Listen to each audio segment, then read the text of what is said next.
He pointed at the speck in his brother's eye, but never noticed the log in his own. He called out everyone's flaws, except his own reflection.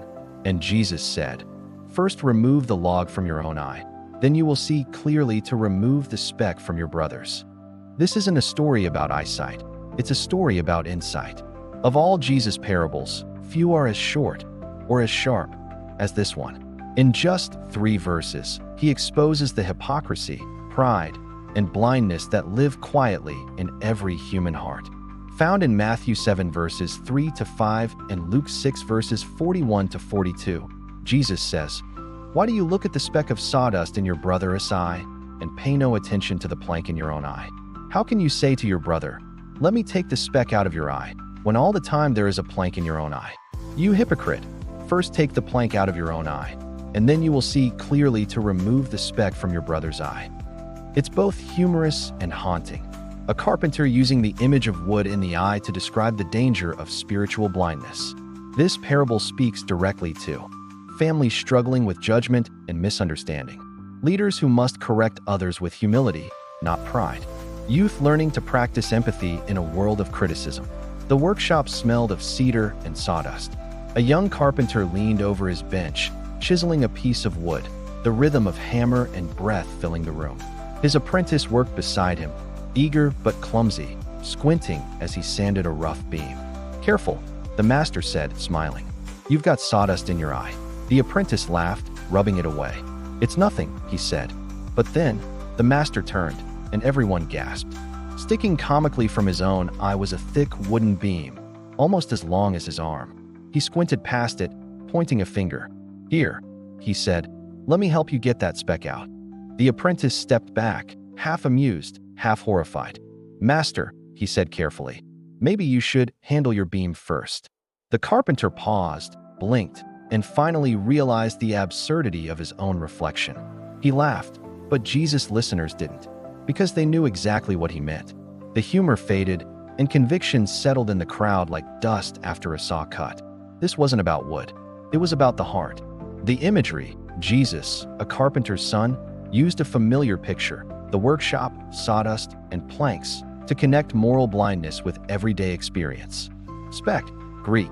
Karpos means a tiny splinter or piece of straw.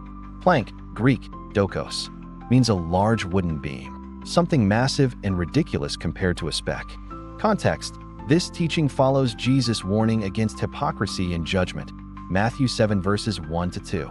He's not forbidding discernment. He's condemning self-righteousness. This parable is about vision, not visibility. The problem isn't that we see others' faults. It's that we fail to see our own clearly. The log represents pride, hypocrisy, and self-deception, the things that distort our perception of others. The speck represents smaller faults, things that bother us and others often because they reflect something unresolved in ourselves. Jesus' point is simple but piercing. Before you try to fix someone else, let God fix you. Only healed eyes can help heal others. 1. For families. Families often live in the closest proximity, and that closeness can magnify flaws. It's easy to criticize your spouse, children, or relatives while excusing your own behavior. This parable calls every home to self-reflection before correction. The most powerful words in a family aren't, "You're wrong," but "I'm sorry." Healthy homes are built not on perfection, but on humility. 2. For business leaders and professionals. Leadership often exposes flaws in others, performance gaps, missed targets, mistakes. But the wise leader asks first, "Have I modeled what I expect?" Accountability without example is hypocrisy. Before pointing out what's missing in others, examine the beam of pride, greed, or impatience in your own management. Correcting others from humility transforms them. Correcting from ego alienates them. Point 3. For youth and young adults.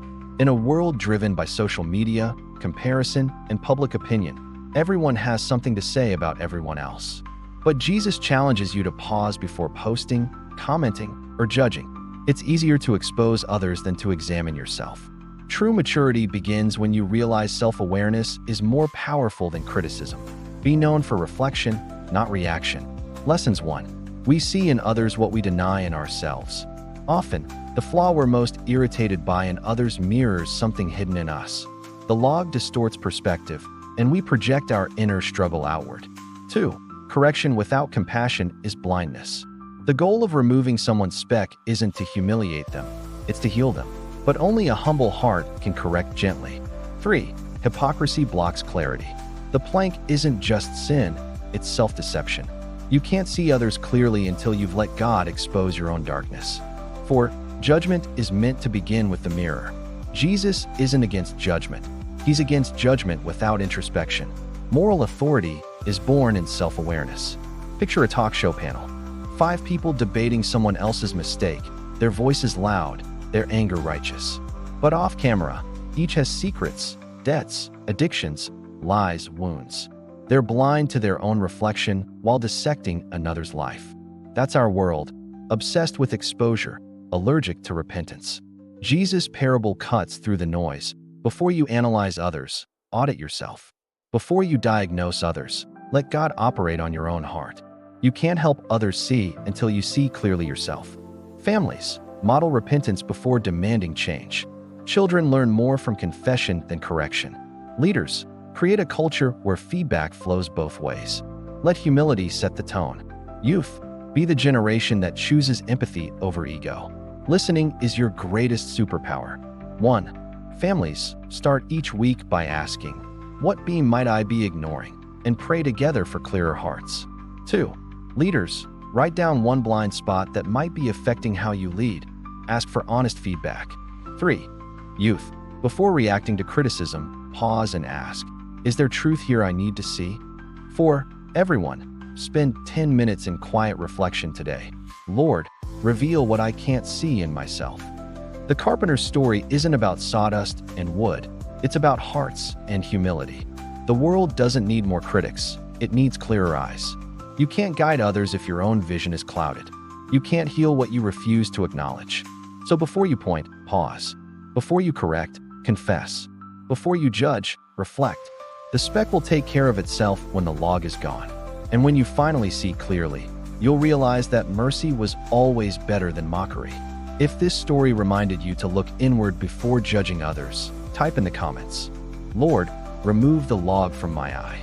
Don't forget to like this video, share it with someone who needs this reminder, and subscribe to Bible Motion Pictures, where we bring the parables of Jesus to life through cinematic storytelling.